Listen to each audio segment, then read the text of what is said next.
Tụ một tiếng cái nó bố tầm tuần đây nè, cái tụ dân tiền này, tụ đã chủ dùng trồng gì à chứ?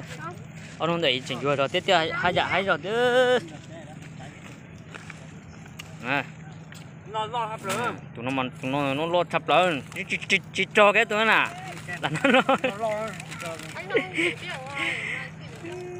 Cà phê chẳng hết là phá. Tương cà phê chẳng hết. Tương cà cà chua. Cắt ớt vào tân tơ nhỉ. Cà chua chứ. Cắt ớt vào. Anh ra ướt rồi anh chứ. Các chị đã này lò rẻ lên đã. Đúng rồi. Anh đi Tôi xem cái nó bớt tìm bờ sông Hồng ơi.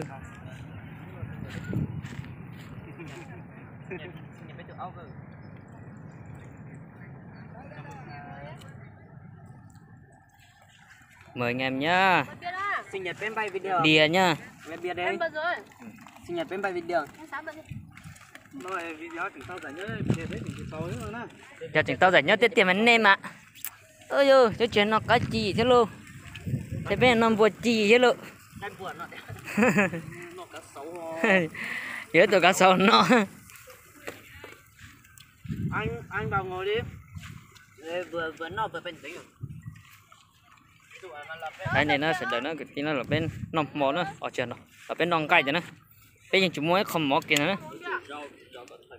Đúng rồi. Ừ, nó giờ tụi tin lầu gì nữa. Nó giờ tụi hồi nãy thay bên chọn câu nữa. Tụi nó giờ tụi bảy á.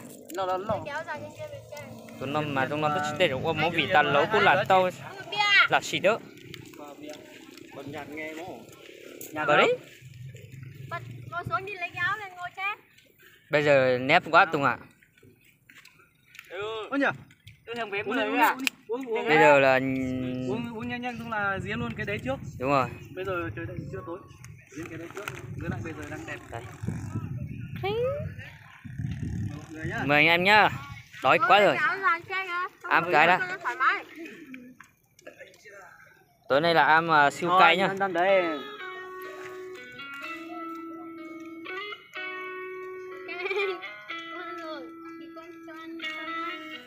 Đây nhá, bờ sông Hồng nhá, sông Hồng ngay Đan Phượng nhá.